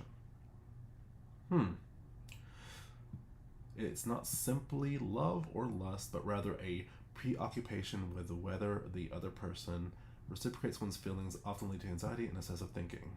Oh, okay. So, again, going back to what I said earlier, it sounds like he became your hyper focus because you have ADHD. That's what it sounds like to me. Because silly. January 2023. At this point, I was full blown obsessed. I need to address 3 things. 1, people are asking me what my mental health diagnosis is. I do not have BPD. I do not have psychosis. It sounds like you have BPD. I have ADHD. And I was experiencing extreme limerence with my psychiatrist. Limerence is a normal thing to happen to anyone who is experiencing hot and cold behavior from someone. And it happens more often in people with ADHD because we have dopamine dysregulation and rejection sensitive dysphoria. And guess what? My psychiatrist knew that and used it to his advantage. 2, I accidentally said my psychiatrist's first name in one of my videos. If you clocked it, good for you. I do not owe him anonymity. However, you kind of do. This is not about doxing my psychiatrist.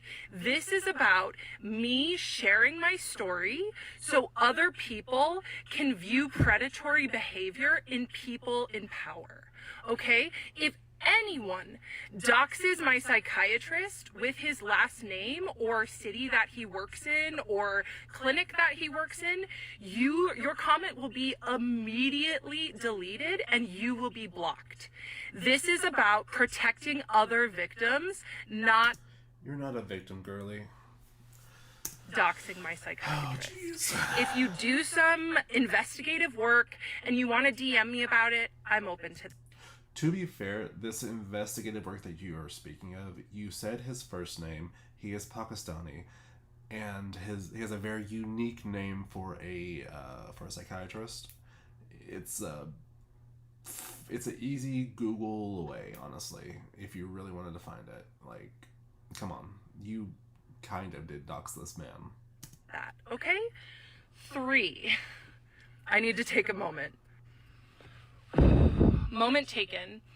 It is so incredibly disturbing to me the amount of people that are predator protectors in my predator protectors comments. Oh my God. That are victim blaming me, especially the mental health practitioners in my... Oh, you mean the professionals, like the people whose job it is to understand this kind of stuff? It's their oh,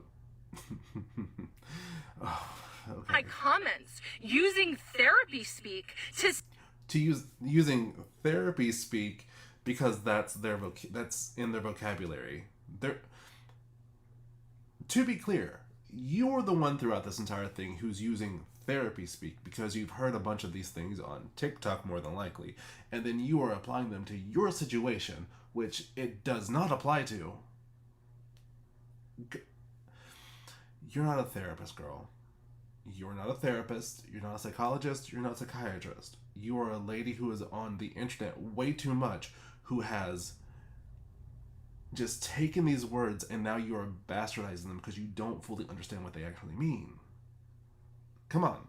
Say that this situation that I was in was my fault or that I was delusional. You're delusional. Check yourself. Ooh, she almost said a dirty word. She almost said, "Fuck you." You're giving me more ammunition to share my story. She sure is acting like someone who might have BPD, to be honest with you. Because it just goes to show how absolutely messed up the mental health industry is. I don't think, well, the industry probably is messed up, but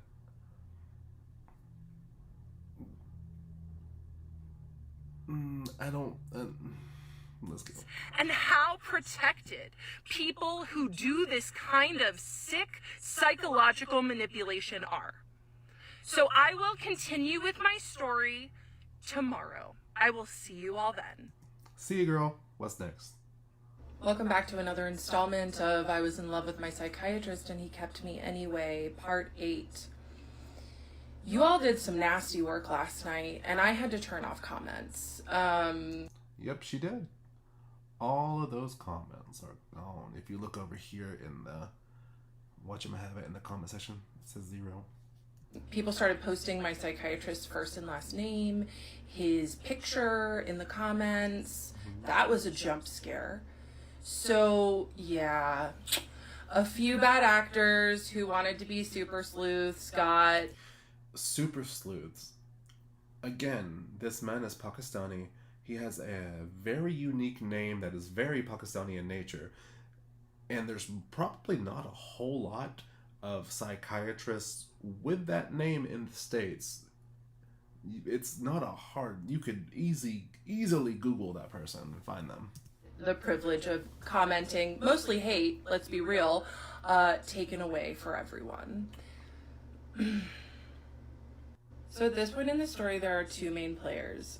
My psychiatrist, who's my age, who crossed major ethical boundaries, and my therapist, who is a 75-year-old woman with a PhD. Neither of these people, at this point in the story, I knew were... I'm trying to imagine a 75-year-old lady or therapist. Like, I'm thinking of the lady that's on 1,000 Pound Best Friends, who meets with the ladies there, and I think she's older, right? But I'm also sort of just like imagining like Professor McGonagall or something. Crossing boundaries. I thought that everything was hunky-dory and that I was just in love with my psychiatrist and it was totally normal. Little did I know he was manufacturing everything. So how was he manufacturing everything? You saw him once a month. And now you're creating... So I could fall in love with him. Because it was on him. Are you blaming your own mental health, like your own issues up in here, on him? Because he didn't make that happen. That's a you responsibility. If you are aware of what's going on up in here, and then you're also realizing that you are hyperfixating and are lusting after this man, maybe you can put the two and two together and realize, oh, maybe this is what's going on. And maybe I need to, for my own peace of mind, stop seeing this person, because it was probably what would have been best. But it sounds like you were neglecting or you were just like, I don't know, ignoring all of the signs that were there, not the red flags. Because girl, you're the red flag. To set the professional boundary and not let attention build. Let attention build. Do you mean attention? Like T-E-N... Sean? Is it I-S-I-O-N? Or just S-I-O-N? I don't know. S-I-O-N. Whew. Girl, it's been a long morning so far. So, days after my psychiatrist's Christmas morning appointment, from a few videos back, where he got a crush confession from me, and then 30 minutes of non-stop intimate content. So was that in 2023? Okay.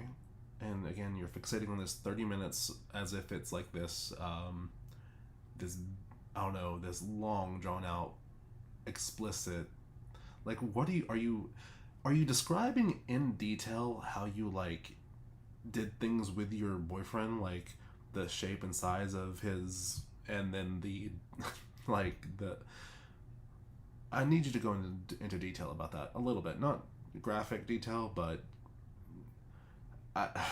it's not hitting, girl. That he did not stop me. My boyfriend and I broke up days later.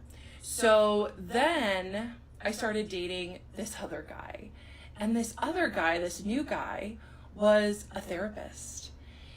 Okay, weird, I guess. And I was like, oh, great. Someone who will be able to emotionally meet my needs. Did y'all catch that in the caption? It says emotionally beat my needs. That made me chuckle. Yeah, I'm not going to date another therapist again. So this therapist and I, we went for coffee. It was nice. Our second date was a hike. Okay, so I guess first date was a coffee, second date was a hike. Does he know that these are dates? Does he know? Because I'm not convinced that these were dates. And on this hike, this therapist starts telling me about how he has a crush on one of his clients. Again, does he know that this is a date?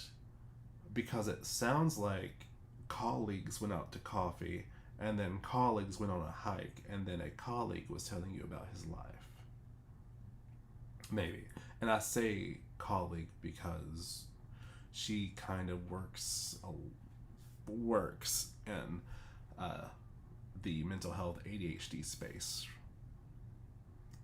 And I thought to myself, okay, this is strange, but go ahead. Like, we're on a date, dude. Why are you telling me about a crush on one of your clients? But go off, King. So then he was saying, yeah, she's so attractive, and I think she likes me too. I go and visit her at work, and her coworkers say, oh, so-and-so talks about you all the time. And I was like, okay, where does she work? And he said, well, I shouldn't tell you that because I really shouldn't be visiting her anyway. I was like, okay, no problem. Fair. And this guy sounds like he doesn't have boundaries, but also I have a conspiracy theory with this story, because why would he know? Like, I guess where she worked would come out in just like general conversation and therapy, but something in my gut is telling me that he's not a therapist, that he's more like a drug and alcohol abuse counselor. And in that space, and granted, I'm just making this part up, I don't know if this is actually the case, but it sounds like, I mean, this happens a lot of time in the spaces where counselors will fall in love with people who are going through addiction, and what's it called, 13th stepping or something, or 13th stepping, where when you were trying to get sober or someone gets sober, you started latching on to other people. I don't know, this is what it kind of sounds like to me, because I know that's common in that space. I'm not convinced that this guy is an actual therapist, because I know later on in this in her series, she's going to talk about how she's suffered through substance abuse with alcohol and then marijuana. And so I'm curious if this is how these two met, and how maybe through like an AA type meeting or something, they went on these like dates, but they were actually just like this hangouts or something. Or like maybe it was like a lot of times after those anonymous meetings, like the AA and then the NAs and all this stuff, if you are friendly with someone, you'll go like out to coffee or something with them afterwards, and like, you know, just shoot the shit, because you form connections in those spaces. So I'm curious if those were actually dates, or if it was just like a hangout session and she took it as a date, and he was just going off about or telling her about his life and his crushes. And maybe, on his part, if he was like a counselor and he was into his patient, then that is inappropriate for sure. So then he continues, and he said, yeah, she wears these red lacy panties and short skirts. In what situation would you know? I mean, obviously you can tell the short shirts, the short skirts, but the panties? How could you see that unless you're like looking up her skirt somehow? And I know she wears them for me. And like alarm bells were going off in my head. Mind you, I had no idea that my psychiatrist had similar feelings towards me at this point. There has been not a singular lick of proof that this is the case. No. Projection. But I just thought, wow, this man is borderline predatory. And he said, yeah, and, you know, she just is so attractive that I have to smash mermaid. Let's say smash mermaid. I want that on a shirt, honestly. Before every session. because I just have to get that energy out of me. And I was like, so, okay, maybe he is a therapist, but so he's having to relieve himself, but I mean, this guy sounds like a dog, but also it sounds like she went on 2 dates with this man. She was dating this man, but 2 dates, is that considered dating? I mean, if you're taking it literally, then yeah, I guess, but...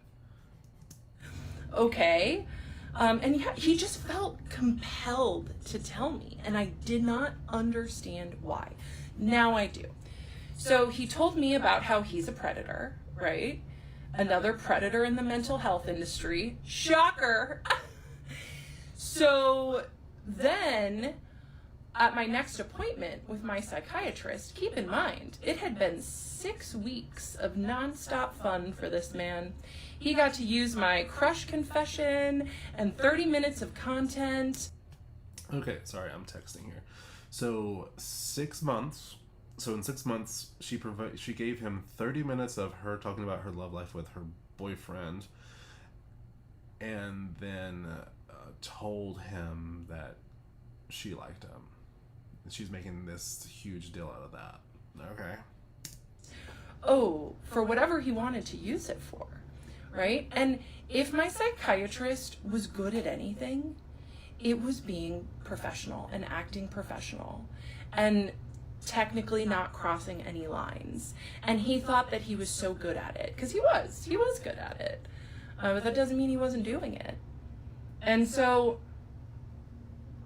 I told him, I said, yeah, Bo and I broke up. He had known about this other guy, my psychiatrist. I had mentioned him.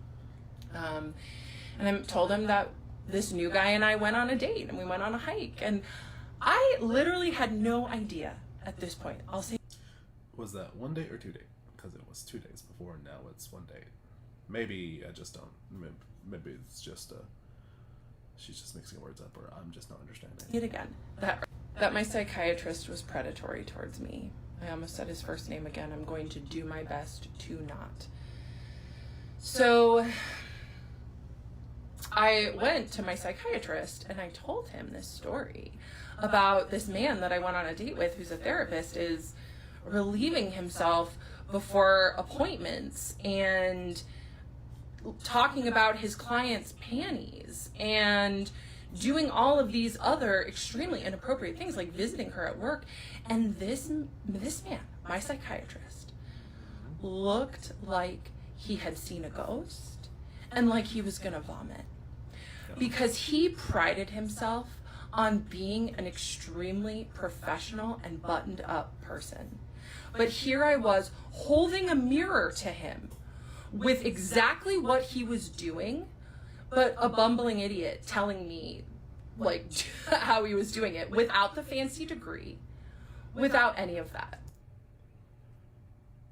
Without the fancy degree?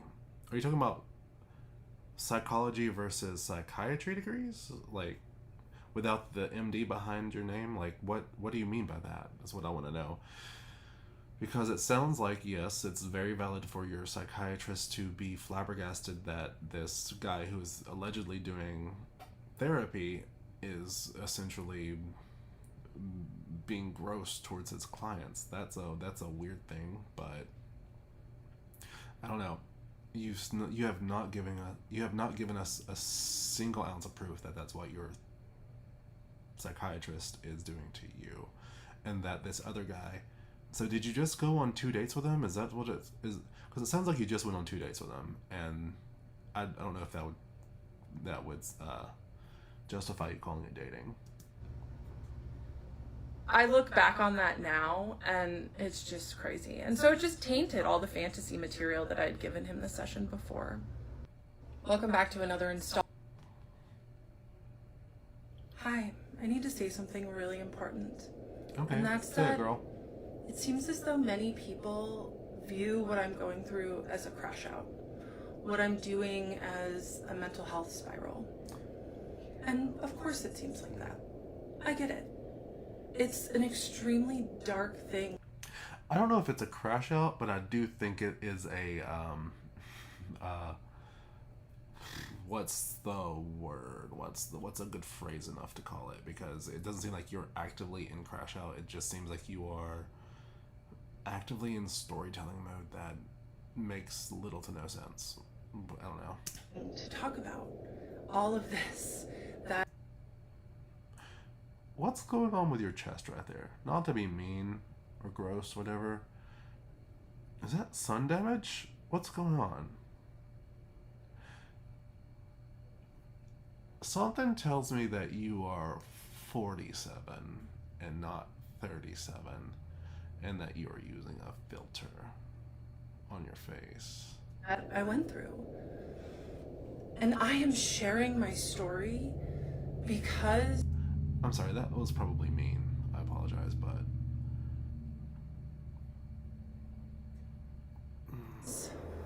it wasn't out there. No one else has shared a story like this. No one else has shared a story like this. You are so special. Oh my God. But I know that it happens a lot because people are in my DMs telling me that the same thing that I went through. People? How many? How many? And are they as off it as you are? Like, I need to know. They went through too. I am now in TikTok jail.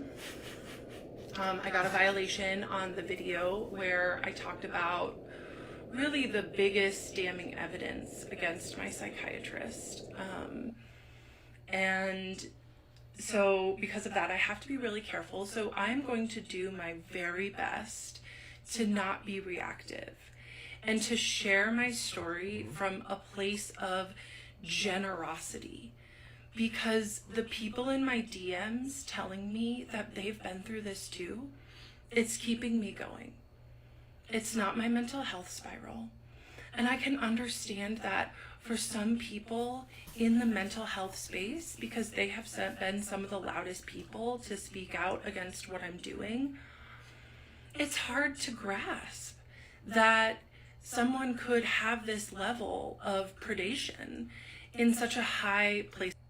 Level of predation? This non thing that's happening, it's like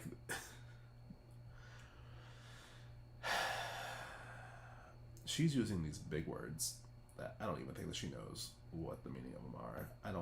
I think she's completely disconnected from the reality of her own life. Like, she is on some kind of crazy magic carpet ride. Is a power. So just in case my video doesn't get put back up, when everything changed was when my 75-year-old therapist, I went to her with intimate details, and she suggested I go to my psychiatrist with them.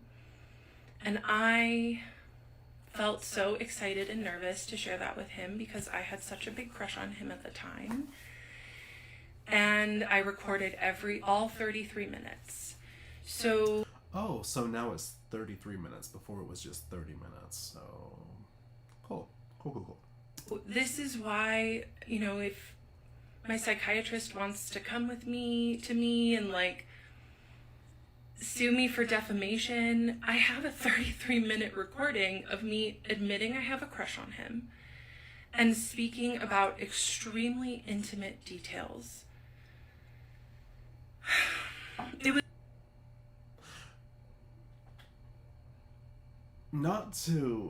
how does that prove anything?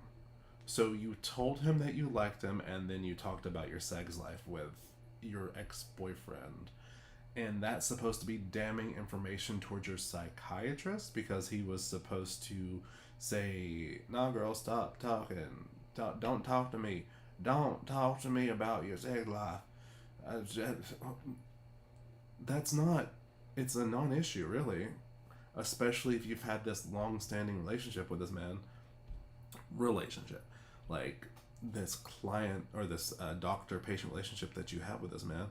It's kind of, I don't know, you're both adults. You're not some, 23-year-old kid who doesn't understand the world. You shouldn't, at a certain age, you just start sort of seeing everyone as equals to you. If like, oh, this is another 35-year-old, so I can, be a little bit more loose with my actions, maybe. Whatever. It was in that moment that he really, really should have transferred my care. Okay. At any time when you're talking about your sex life, did you mention how you would like to do these things to this man? Were you talking about how you would like for him to be the person who was doing these things to you? Were you, literally giving him the, any kind of signal that you wanted him? Granted, you did say that you had a crush on him, allegedly, but at any point where you're like, I want you in this spot, I want you between my legs, I want you, blah, blah, blah, blah, blah, were you literally projecting your sexuality onto this man? Or was he just there to listen and nod along? But that moment changed everything for him too, because that's when things really started getting deep between us. Define deep. I know you're about to. And this is where the story is going to go from now. It's going to be a good story. It's going to be a good story. I hope it is, because I've forgotten a lot of this. And I'm going to try to tell it all today, just in case one of my videos does get banned so people can hear it. But just know, if you're concerned for my mental health, thank you. I am very good. More than good, actually. And I am actually a coach for ADHDers. It says it in my bio. And I help people work through What are your qualifications other than being diagnosed with ADHD? Because I don't think you're qualified. Because you don't realize when you are hyper-focusing on another person and all this other stuff. It just seems like you are terminally online, terminally researching psychological events and terms that you can weaponize.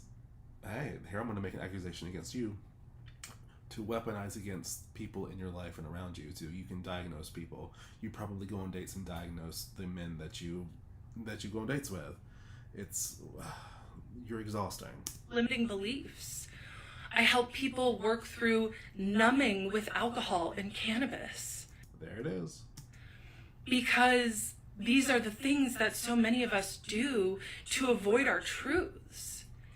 And this is my truth and what I went through. Hi. So this is when the chemistry really started. Part 10, let's with go. Me and my psychiatrist, and I held it alone for months. Like after that Christmas morning appointment of his, and then after I innocently told him about my date with the therapist, he really started letting me in more and showing more parts of himself. And I'm really going to need you to provide us with a timeline for these things, because now I think is it still 2023 or are we back in 2024? Like what's going on? Turning up the intimacy. Ooh, the intimacy. Okay. Is he going to hold your hand? Is he going to hold the door open for you? Like, what's he going to do? What's so intimate? And that was exciting to me. And it made me fall for him more.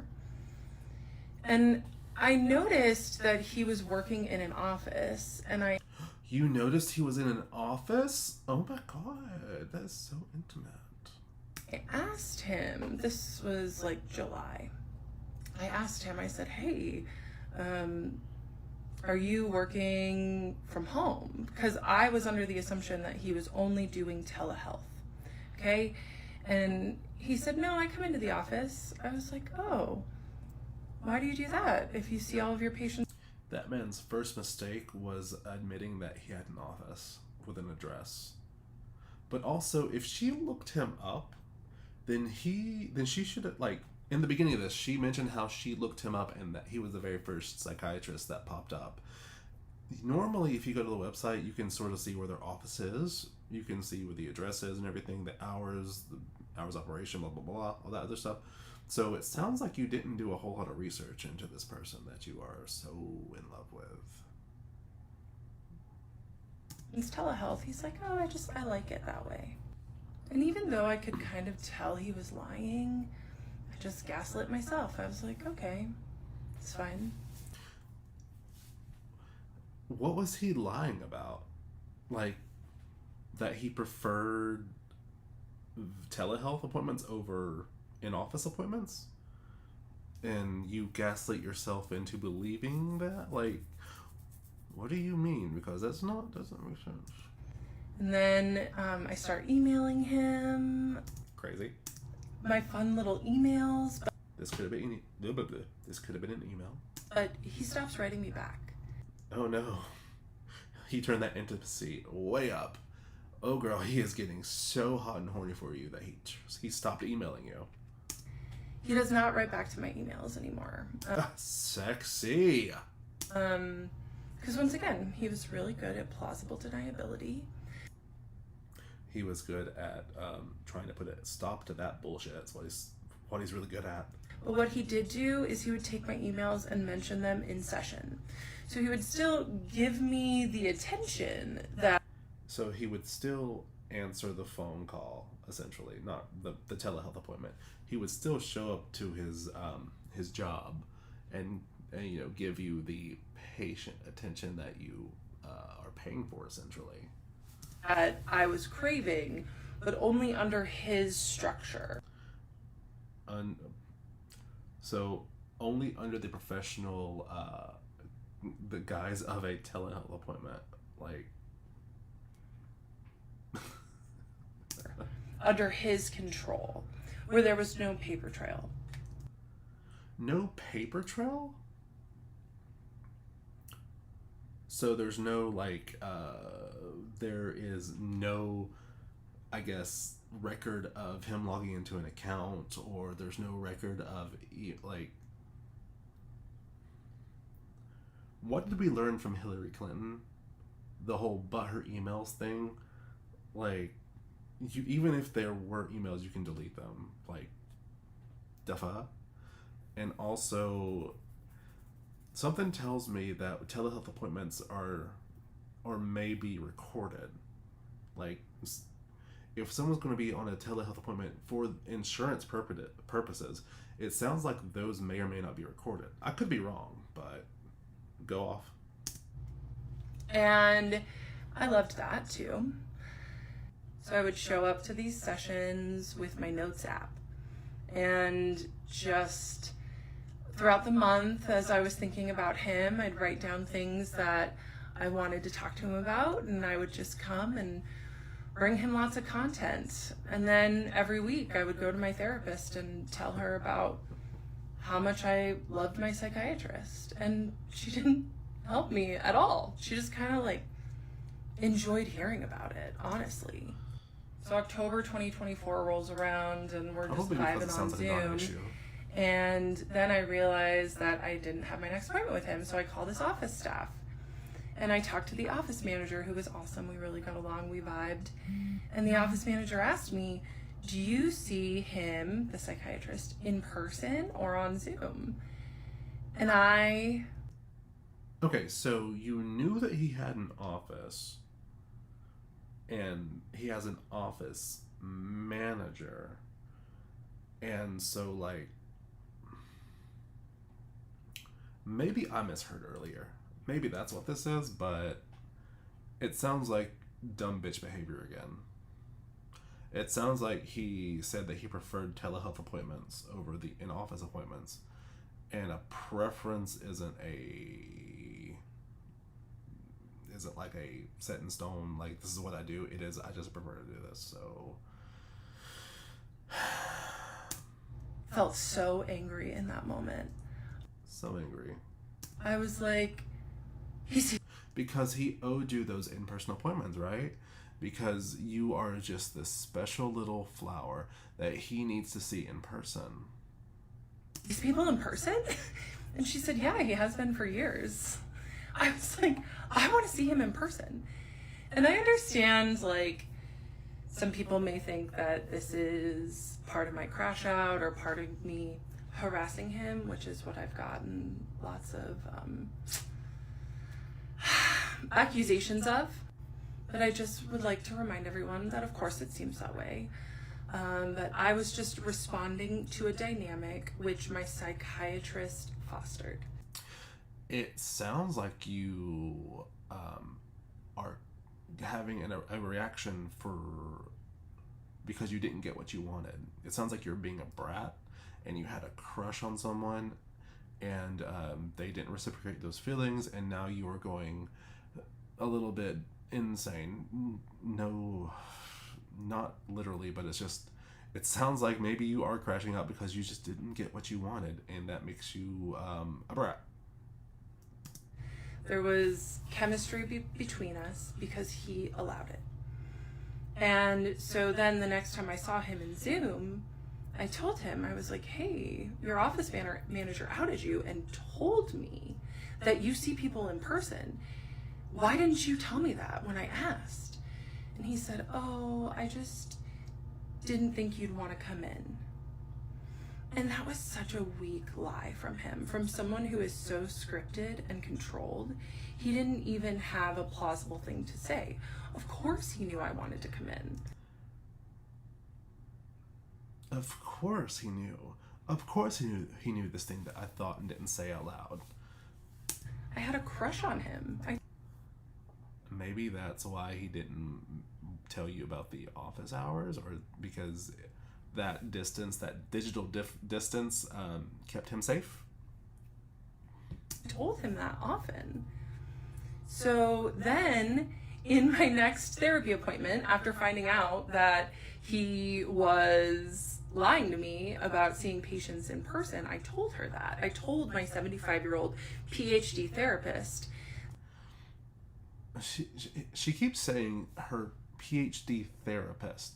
Like, she keeps giving these qualifiers: 75 years old, PhD, therapist, all these things, to, like, I guess to signify that she's supposed to be that she's been in the game for so long and that she's supposed to be so professional. At the end of the day, this is still a human being, and I don't know, human beings are allowed to make mistakes. That's just what we do. And something's oh boy, we're not robots, but we are expecting robotic behaviors out of non-robot things. That my psychiatrist lied to me about seeing people in person. And she looked at me and she said, well, it's probably because he knows that there will be a lot of sexual tension in the room. That is a weird thing to say. Unless you have primed your therapist to think that he also is attracted to you, then it is weird that she would just assume that there would be sexual tension between you two. No, or she's saying that there would be sexual tension between you and him, but not him and you. And that it's probably a boundary to keep you from, slug sliding off of the chair and up into his lap, because something tells me that you might be a little bit of an aggressor when it comes to getting what you want, if you couldn't tell. If you go in person. So make sure that you understand that when you go. And you better believe I showed up to the next session and said you lied to me because you were afraid of the tension that would be there between us. He just didn't say anything. So this is when the chemistry really started. Probably because he didn't either want to hurt your feelings, or he was just like, this girl's a little crazy, or I just don't really believe her. I really don't. But that was part 10. I am, let's see, is it this one? So I'm going to stop it here for the day. I think there's like 20 plus parts to this series. And so I'm going to hop off here, stop it here, and then if y'all enjoyed this, let me know in the comments, give it a like or something, subscribe, whatever, the whole shebang. And I may pick up on part 11 later on, or maybe even later today. But again, let me know what you think. Is this lady crazy? Is she justified? I don't know. But I will see y'all around next time. Okay, bye.